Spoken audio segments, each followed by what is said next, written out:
നമസ്കാരം. ഞാൻ ഇന്നിവിടെ നിങ്ങളുമായി പങ്കുവെക്കാൻ പോകുന്ന വിഷയം ഇതുവരെ നമ്മൾ സംസാരിച്ചിട്ടുള്ളതിൽ നിന്നും തികച്ചും വ്യത്യസ്തമായ ഒരു കാര്യമാണ്.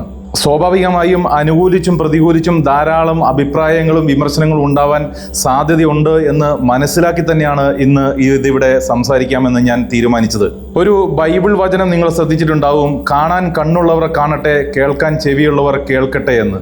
അത് പക്ഷേ ബാഹ്യമായ ചെവിയുടെയും കണ്ണിൻ്റെയും കാര്യമല്ല, മറിച്ച് ആന്തരികമായ കാഴ്ചയുടെയും കേൾവിയുടെയും കാര്യമാണ് എന്ന് മാത്രം. ശ്രീബുദ്ധനും പറഞ്ഞിട്ടുണ്ട്, എല്ലാവരും അറിയാൻ അർഹരായിരിക്കില്ല, അതുകൊണ്ട് തന്നെ അർഹതയുള്ളവരിലേക്ക് മാത്രമേ എല്ലാ വിവരങ്ങളും എത്തിച്ചേരുകയുള്ളൂ എന്ന്. അർഹതയില്ലാത്തവരിലേക്ക് അഥവാ ഇത്തരം അറിവുകൾ എത്തിച്ചേർന്നാലും അത് ഗ്രഹിക്കാനുള്ള കഴിവ് അവർക്ക് ഉണ്ടാവുകയില്ല എന്ന്. അതുകൊണ്ട് തന്നെ അർഹതയുള്ളവരിലേക്ക് ഈ അറിവുകൾ എത്തിച്ചേരട്ടെ, അതിലൂടെ ചിലരെങ്കിലും രക്ഷപ്പെടട്ടെ എന്ന ഉദ്ദേശത്തോടു കൂടിയാണ് ഞാൻ ഇന്ന് ഈ വീഡിയോ ഇവിടെ ചെയ്യുന്നത്. ആ വിഷയം മറ്റൊന്നുമല്ല, നമ്മളുടെയൊക്കെ ശരീരത്തിലും കുടുംബത്തിലും നെഗറ്റീവ് എനർജിയുടെ അല്ലെങ്കിൽ നെഗറ്റീവ് സോളിൻ്റെ പ്രസൻസ് ഉണ്ട് എങ്കിൽ എങ്ങനെ തിരിച്ചറിയാമെന്നും അതിനെ എങ്ങനെ ഒഴിവാക്കാം എന്നതിനെ പറ്റിയുമാണ് ഞാൻ ഇന്ന് പറഞ്ഞു തരാൻ ഉദ്ദേശിക്കുന്നത്. ആദ്യമായി തന്നെ ഇത്തരത്തിലുള്ള നെഗറ്റീവ് എനർജിയുടെ പ്രസൻസ് ഉള്ള വീടുകൾ താമസിക്കുന്ന ആളുകൾക്കുണ്ടാവുന്ന പ്രശ്നങ്ങൾ എന്തൊക്കെയാണ് എന്ന് ഞാൻ പറഞ്ഞു തരാം. അത്തരത്തിലുള്ള വീടുകളിൽ താമസിക്കുന്നവർക്ക് രാത്രിയിൽ ഉറക്കം കുറവായിരിക്കും, അഥവാ ഉറങ്ങിയാൽ തന്നെ പതിവായി ദുസ്വപ്നങ്ങൾ കാണാൻ സാധ്യതയുണ്ട്. പ്രത്യേകിച്ചും ചെറിയ കുട്ടികളൊക്കെ ഉള്ള വീടാണെങ്കിൽ രാത്രിയിൽ എന്തോ കണ്ട് പേടിച്ചിട്ടെന്നതുപോലെ ഞെട്ടിയുണർന്ന് യാതൊരു കാരണവുമില്ലാതെ അലറിക്കരഞ്ഞുകൊണ്ടേയിരിക്കും. അതുപോലെ തന്നെ മുമ്പെങ്കും ഇല്ലാത്ത വിധത്തിൽ കുടുംബാംഗങ്ങൾ തമ്മിൽ യാതൊരു കാരണവുമില്ലാതെ പരസ്പരം വഴക്കടിച്ചുകൊണ്ടിരിക്കും. പെട്ടെന്ന് ദേഷ്യം വരിക, അസുഖങ്ങൾ വിട്ടൊഴിയാതെ വന്നുകൊണ്ടിരിക്കുക. ഒരാൾ ഹോസ്പിറ്റലിൽ നിന്ന് ഡിസ്ചാർജായി വരുമ്പോഴത്തേക്കും അടുത്തയാൾ അസുഖം ബാധിച്ച് ഹോസ്പിറ്റലിൽ അഡ്മിറ്റ് ആകേണ്ടി വരുന്ന അവസ്ഥ. പെട്ടെന്ന് അപ്രതീക്ഷിതമായി ബിസിനസ്സിൽ പ്രശ്നങ്ങൾ ഉണ്ടാവുക, സാമ്പത്തികമായി വലിയ തകർച്ചയുണ്ടാവുക, അതുമല്ലെങ്കിൽ ജോലി നഷ്ടപ്പെടുക. ഇത്തരത്തിൽ യാതൊരു പ്രശ്നവുമില്ലാതെ പോയിക്കൊണ്ടിരുന്ന ഒരു കുടുംബത്തിൽ, ഒരു വീട്ടിൽ പെട്ടെന്ന് ഇത്തരത്തിലുള്ള പ്രശ്നങ്ങൾ ഉണ്ടെങ്കിൽ ഉറപ്പിച്ചോളൂ, എവിടെയോ എന്തോ സംഭവിച്ചിട്ടുണ്ട് എന്നുള്ളത്. എവിടെയൊക്കെയോ എന്തിൻ്റെയൊക്കെയോ പ്രസൻസ് ഉണ്ട്, അല്ലെങ്കിൽ എവിടെയൊക്കെയോ ആരൊക്കെയോ കടന്നു കൂടിയിട്ടുണ്ട് എന്ന്. അത് നിങ്ങൾക്ക് തന്നെ കുറച്ച് കഴിയുമ്പോൾ തോന്നി തുടങ്ങും, എന്തൊക്കെയോ പ്രശ്നങ്ങളുണ്ടല്ലോ, എന്തൊക്കെയോ സംഭവിച്ചുകൊണ്ടിരിക്കുന്നുണ്ടല്ലോ എന്ന്.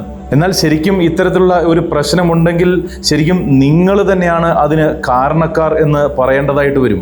കാരണം നിങ്ങൾ തന്നെയാണ് ഇത്തരം എനർജികളെ ഇൻവൈറ്റ് ചെയ്ത് അകത്ത് കയറ്റുന്നത് എന്നുള്ളതാണ്. കാരണം യാതൊരു ശ്രദ്ധയുമില്ലാതെ വീടൊക്കെ മലർക്ക് തുറന്നിട്ട് എവിടെയൊക്കെയോ പോയതിനു ശേഷം കള്ളൻ വന്ന് എന്തൊക്കെയോ എടുത്തുകൊണ്ട് പോയാൽ കള്ളനെ മാത്രം കുറ്റം പറഞ്ഞിട്ട് കാര്യമില്ലല്ലോ.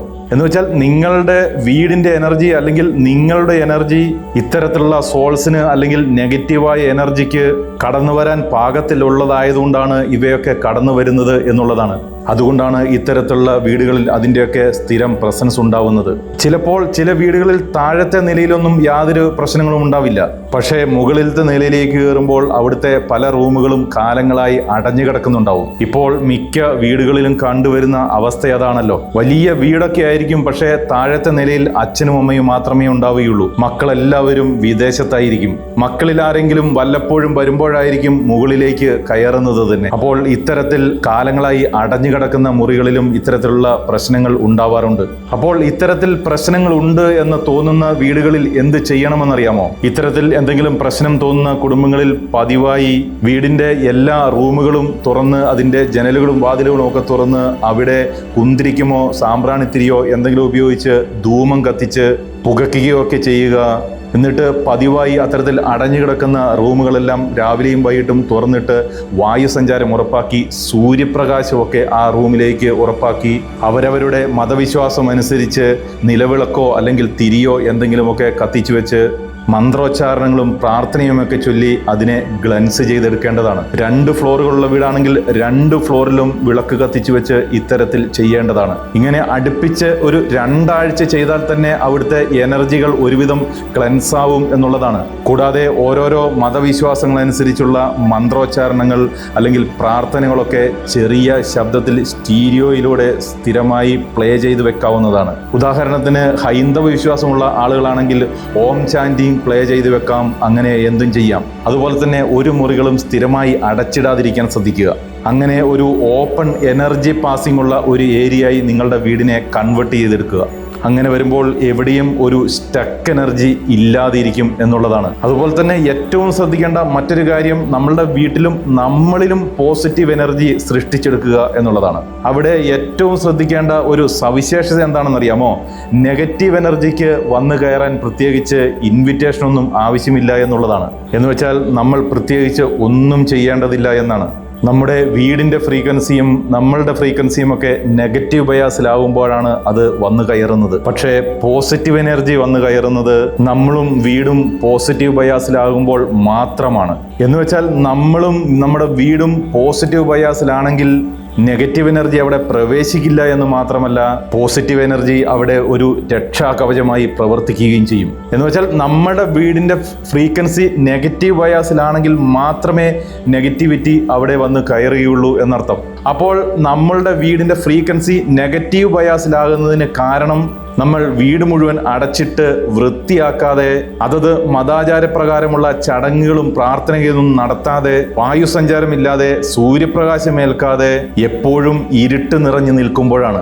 അപ്പോൾ ഇതിനെയൊക്കെ ക്ലിയർ ചെയ്യാൻ ഞാൻ നേരത്തെ പറഞ്ഞു തന്നതുപോലെയൊക്കെ ചെയ്ത് അതിനെ ക്ലിയർ ചെയ്യാൻ ശ്രമിക്കുക. ഇതൊക്കെ പണ്ടുകാലത്ത് നമ്മളുടെയൊക്കെ വീടുകളിൽ സ്ഥിരമായി നിലനിരുന്ന ചടങ്ങുകളാണ് എന്ന് നമുക്കറിയാമല്ലോ. സന്ധ്യാസമയത്ത് വിളക്ക് വയ്ക്കുക, നാമം ജപിക്കുക, ക്രിസ്ത്യൻ വീടുകളിലാണെങ്കിൽ സന്ധ്യാപ്രാർത്ഥനകൾ ചൊല്ലുക എന്നിങ്ങനെ പണ്ടുകാലത്ത് പല വീടുകളിലും ചെയ്തു പോന്നിരുന്നു. പക്ഷെ ഇന്ന് അതൊക്കെ വീടുകളിൽ നിന്ന് അപ്രത്യക്ഷമായിരിക്കുന്നു എന്നുള്ളതാണ്. വീടിന്റെ കാര്യം നോക്കുമ്പോൾ തന്നെ നമ്മളുടെ ഉള്ളിലേക്കും നമ്മൾ സ്വയം നോക്കേണ്ടതായിട്ടുണ്ട്. അവിടെയും നമുക്ക് മറ്റുള്ളവരുടെ കുശുമ്പ്, അസൂയ, പക, ദേഷ്യം, വൈരാഗ്യം എന്നിവയൊക്കെയാണ് നിറഞ്ഞു നിൽക്കുന്നതെങ്കിൽ നമ്മളും നെഗറ്റീവാണ് എന്നുള്ളതാണ്.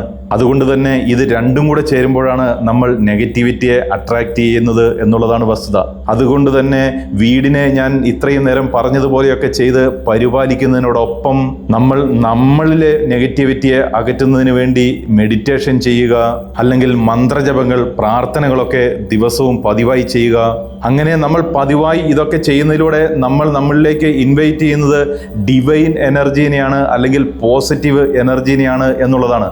അപ്പോൾ ആ ഐശ്വര്യവും നമ്മളിലും നമ്മളുടെ വീടുകളിലും ഉണ്ടാവും. അത്തരത്തിലുള്ള വീടുകൾ കാണുമ്പോൾ നമുക്കൊക്കെ ഒരു പോസിറ്റീവ് വൈബ് ഫീൽ ചെയ്യുകയും ചെയ്യും. നേരെ മറിച്ച് ചില വീടുകളിൽ ചെല്ലുമ്പോൾ നമുക്ക് നെഗറ്റീവ് ഫ്രീക്വൻസിയും നെഗറ്റീവ് വൈബുമല്ലേ ഫീൽ ചെയ്യാറുള്ളത്. യാതൊരു പരിചയവുമില്ലാത്ത ചില വ്യക്തികൾ നമ്മളുടെ അടുത്തേക്ക് വരുമ്പോഴും നമുക്ക് ഇതേപോലെയുള്ള ഇറിറ്റേഷനും നെഗറ്റിവിറ്റിയുടെ ഫ്രീക്വൻസിയും നമ്മളിലേക്ക് ഫീൽ ചെയ്യാറില്ലേ? ഞാൻ കഴിഞ്ഞ 1-2 ആഴ്ച മുമ്പ് ഇത്തരത്തിൽ ഒരു ആവശ്യത്തിനായി തൃശ്ശൂർ ജില്ലയിലുള്ള പ്രാന്തപ്രദേശത്തുള്ള ഒരു വീട്ടിൽ പോവുകയുണ്ടായി. കാരണം യാതൊരു പ്രശ്നങ്ങളുമില്ലാതെ വളരെ നല്ല രീതിയിൽ പോയിക്കൊണ്ടിരുന്ന ഒരു കുടുംബത്ത് ഞാൻ നേരത്തെ പറഞ്ഞതുപോലെയുള്ള പ്രശ്നങ്ങൾ പെട്ടെന്ന് ഉടലെടുത്തു തുടങ്ങി. അത്തരത്തിലുള്ള ചില അനുഭവങ്ങൾ വന്നു ചേരാൻ തുടങ്ങി. എൻ്റെ ചില വീഡിയോകൾ കണ്ടിട്ടോ അതോ ആരോ പറഞ്ഞറിഞ്ഞിട്ടോ അവർ എന്നെ വിളിച്ചു. എന്നോട് പറഞ്ഞു, ഇവിടെ ആകെ മൊത്തം പ്രശ്നമാണ്, എന്തായാലും ഒന്ന് വരണം, ഇവിടെ എന്തൊക്കെയോ പ്രശ്നങ്ങൾ പുതിയതായിട്ടുണ്ട്, ഒന്ന് വന്ന് നോക്കണം എന്നൊക്കെ. അങ്ങനെ അവർ ഒരുപാട് നിർബന്ധിച്ചപ്പോൾ ഒരു ഞായറാഴ്ച ഞാൻ അവിടെ പോയി. പക്ഷേ അവരുടെ വീടിൻ്റെ മുറ്റത്ത് കാറ് നിർത്തി ആ കാറിൽ നിന്ന് പുറത്തിറങ്ങാൻ പോലും കഴിയാത്ത വിധത്തിലുള്ള നെഗറ്റിവിറ്റിയുടെ എനർജി ആയിരുന്നു അവിടെ എനിക്ക് ഫീൽ ചെയ്യാൻ സാധിച്ചത്. എങ്കിലും ഞാൻ കാറിൽ നിന്ന് പുറത്തിറങ്ങി. പക്ഷേ വീടിൻ്റെ ഉള്ളിലേക്ക് കയറുന്നതിൽ നിന്ന് പോലും എന്നെ തടയുന്ന വിധത്തിൽ വളരെ നെഗറ്റീവായിട്ടുള്ള ഫ്രീക്വൻസിയാണ് എനിക്കവിടെ സെൻസ് ചെയ്യാൻ സാധിച്ചത്. എല്ലായിടത്തും നെഗറ്റീവ് ഫീലിങ്സ് മാത്രം. അപ്പോൾ തന്നെ എനിക്ക് കാര്യം മനസ്സിലായി. എങ്കിലും ഞാൻ അകത്ത് കയറി ഞാൻ നോക്കിയപ്പോൾ ആദ്യം കണ്ടത് അവരുടെ പൂജാമുറി അടച്ചിട്ടിരിക്കുന്നതായിരുന്നു. എന്തോ എനിക്കത് അത്ര നല്ലതായി തോന്നിയില്ല. കാരണം അതും തെറ്റായിട്ടാണ് എനിക്ക് തോന്നിയത്. നമ്മുടെ വീടിൻ്റെ പൂജാമുറി എപ്പോഴും തുറന്നിടണം എന്നാണ് എനിക്ക് അനുഭവപ്പെട്ടിട്ടുള്ളത്. സ്ഥിരമായി പൂജയും കർമ്മങ്ങളും ഒക്കെ നടക്കുന്ന പൂജാമുറിയിൽ എന്തായാലും ഒരു പോസിറ്റീവ് എനർജി ഉണ്ടാവുമെന്ന് ഉറപ്പല്ലേ? ആ എനർജിയെ നമ്മൾ ഒരു മുറിയിലിട്ട് പൂട്ടിയിടേണ്ടതല്ല എന്നുള്ളതാണ്. പകരം ആ എനർജി ഒരു പ്രൊട്ടക്ഷനായിട്ട് ആ വീടിന് ചുറ്റും വീടിനുള്ളിൽ നിറഞ്ഞു നിൽക്കട്ടെ. അതുപോലെ തന്നെ ഞാൻ നേരത്തെ പറഞ്ഞതുപോലെ മറ്റൊരു പ്രധാനപ്പെട്ട വിഷയം എന്താണെന്ന് വെച്ചാൽ നെഗറ്റിവിറ്റിക്ക് വന്നു കയറാൻ പ്രത്യേകിച്ച് യാതൊരു കാരണവും വേണ്ട എന്നുള്ളതാണ്. അതിന് ആരുടെയും പെർമിഷൻ പോലും ആവശ്യമില്ല എന്നുള്ളതാണ്. പക്ഷേ പോസിറ്റിവിറ്റി അല്ലെങ്കിൽ ഡിവൈൻ എനർജി നമ്മളിൽ വന്ന് കയറണമെങ്കിൽ അതിനായി നമ്മളുടെ ഉള്ളിൽ തന്നെ സ്പേസ് ഉണ്ടാക്കി കൊടുത്ത് പെർമിഷൻ കൊടുക്കണം എന്നുള്ളതാണ്. ഒരു ഉദാഹരണം പറഞ്ഞാൽ, വണ്ടുകളും ഈച്ചകളും പുഴുക്കളും ഒക്കെ ഏത് അഴുക്കുചാലിലും ചെളിക്കുണ്ടിലും വന്ന് കയറും. പക്ഷേ നല്ല ഭംഗിയുള്ള പൂമ്പാറ്റകൾ വരണമെങ്കിൽ നല്ല ഭംഗിയുള്ള പൂക്കൾ ഉണ്ടായിരിക്കണം എന്നുള്ളതല്ലേ? അതുപോലെ തന്നെയാണ് ഇതും. പക്ഷേ ഒന്നുറപ്പാണ്, നിങ്ങളുടെ ഉള്ളിലെ മാലിന്യങ്ങളെയൊക്കെ നീക്കം ചെയ്ത് അവർക്ക് ഭംഗിയുള്ള ഇരിപ്പിടം ഒരുക്കി വെച്ച് ആ ഡിവൈൻ എനർജിയെ വിളിച്ചാൽ അവരുടെ പ്രസൻസ് തീർച്ചയായും നിങ്ങളിൽ ഉണ്ടാവും എന്നുള്ളതാണ്. പക്ഷേ അതിനെ സ്വീകരിക്കാൻ നമ്മൾ തയ്യാറെടുത്തിരിക്കണം, അല്ലാതെ അത് സ്വയം വന്ന് കയറില്ല. പക്ഷേ നെഗറ്റീവ് എനർജിക്ക് വന്ന് കയറാൻ യാതൊരു തയ്യാറെടുപ്പും ആവശ്യമില്ല എന്നുള്ളതാണ്. അതുകൊണ്ട് നമ്മളെ ഒരുക്കി നിർത്തി നമ്മൾ എഫേർട്ട് ഇടുന്നതനുസരിച്ച് ആ ഡിവൈൻ എനർജി നമ്മളിൽ വന്ന് കയറുകയും നമ്മുടെ ലൈഫിലും നമ്മളുടെ വീട്ടിലും അങ്ങനെ എല്ലാ കാര്യങ്ങളിലും ആ പോസിറ്റിവിറ്റിയും ദൈവാനുഗ്രഹവും ബ്ലെസ്സിങ്സും മിറാക്കിൾസും ഒക്കെ ഇങ്ങനെ റിഫ്ലക്റ്റ് ചെയ്തുകൊണ്ടിരിക്കും എന്നുള്ളതാണ്. അതുപോലെ തന്നെ നമ്മൾ എപ്പോഴും എല്ലാവരും ഓർത്തിരിക്കേണ്ട ഒരു വസ്തുത എന്താണെന്നറിയാമോ? ഏത് തരത്തിലുള്ള നെഗറ്റീവ് എനർജിയെയും സോളിനെയും ഒക്കെ പ്രതിരോധിക്കാനുള്ള ശക്തി നമ്മളുടെ ഓറ അഥവാ നമ്മളുടെ എനർജി ബോഡിക്കുണ്ട് എന്നുള്ളതാണ്. അതിപ്പോൾ എൻ്റെ ഓപ്പോസിറ്റ് നിൽക്കുന്ന ആളുടെ എനർജി അതിപ്പോൾ പോസിറ്റീവായാലും നെഗറ്റീവായാലും എത്ര വലുതായാലും എൻ്റെ എനർജിക്ക് അതിനേക്കാളൊക്കെ ശക്തിയുണ്ട് എന്നുള്ളതാണ്. അതിപ്പോൾ നിങ്ങൾ ഡെയിലി ഒരു 15 മിനിറ്റെങ്കിലും ഒന്ന് മെഡിറ്റേറ്റ് ചെയ്യുകയും കുറച്ച് സമയമൊക്കെ പ്രെയർ ചെയ്ത് അങ്ങനെ എന്തെങ്കിലുമൊക്കെ ചെയ്യുകയാണെങ്കിൽ നിങ്ങളുടെ ഓറ എനർജി ബോഡി അത്രയ്ക്ക് പവർഫുൾ ആയിരിക്കും എന്നുള്ളതാണ്. അപ്പോൾ പിന്നെ മറ്റെന്ത് എനർജി നിങ്ങളിലേക്ക് വന്നാലും അതിനെയൊക്കെ തട്ടിത്തെറിപ്പിച്ച് നിങ്ങളെ പ്രൊട്ടക്റ്റ് ചെയ്യും എന്നുള്ളതാണ് വസ്തുത. അപ്പോൾ ആദ്യം നിങ്ങൾ എന്ത് ചെയ്യണം എന്നറിയാമോ? നിങ്ങളിലുള്ള എനർജി തീരെ ചെറുതല്ല എന്ന് മനസ്സിലാക്കുക. ദൈവത്തിൻ്റെ അതേ ഒരു അംശം തന്നെയാണ് നിങ്ങളുടെ ഉള്ളിലുമുള്ളത് എന്ന് തിരിച്ചറിയുക. അതിനെ എല്ലാ ദിവസവും തേച്ചു മിനുക്കി പരിപാലിക്കുക. അങ്ങനെ നിങ്ങളുടെ ഓറയെ അല്ലെങ്കിൽ എനർജി ബോഡിയെ ശക്തിപ്പെടുത്തി നിർത്തിയാൽ മറ്റൊരു നെഗറ്റീവ് എനർജിയും നിങ്ങളുടെ ഏഴയലത്ത് പോലും വരില്ല എന്നുള്ളതാണ്. അങ്ങനെ അത്തരത്തിൽ നിങ്ങളെയും നിങ്ങളുടെ വീടിനെയും എല്ലാ നെഗറ്റീവ് എനർജിയിൽ നിന്നും എല്ലാ സോൾ പ്രസൻസിൽ നിന്നും രക്ഷിക്കാൻ നിങ്ങൾക്ക് സാധിക്കട്ടെ എന്ന് ആശംസിക്കുന്നു. ഈ വീഡിയോ നിങ്ങൾക്ക് ഇഷ്ടപ്പെട്ടെങ്കിൽ തീർച്ചയായും ലൈക്ക് ചെയ്യുക. നിങ്ങളുടെ അഭിപ്രായങ്ങൾ കമൻറ്റ് ബോക്സിൽ രേഖപ്പെടുത്തുക. ഈ ചാനൽ സബ്സ്ക്രൈബ് ചെയ്യാതെയാണ് ഈ വീഡിയോ കാണുന്നതെങ്കിൽ ദയവ് ചെയ്ത് സബ്സ്ക്രൈബ് ചെയ്യുക. അപ്പോൾ മറ്റൊരു വീഡിയോയുമായി തൊട്ടടുത്ത ദിവസം കാണും വരെ നന്ദി, നമസ്കാരം.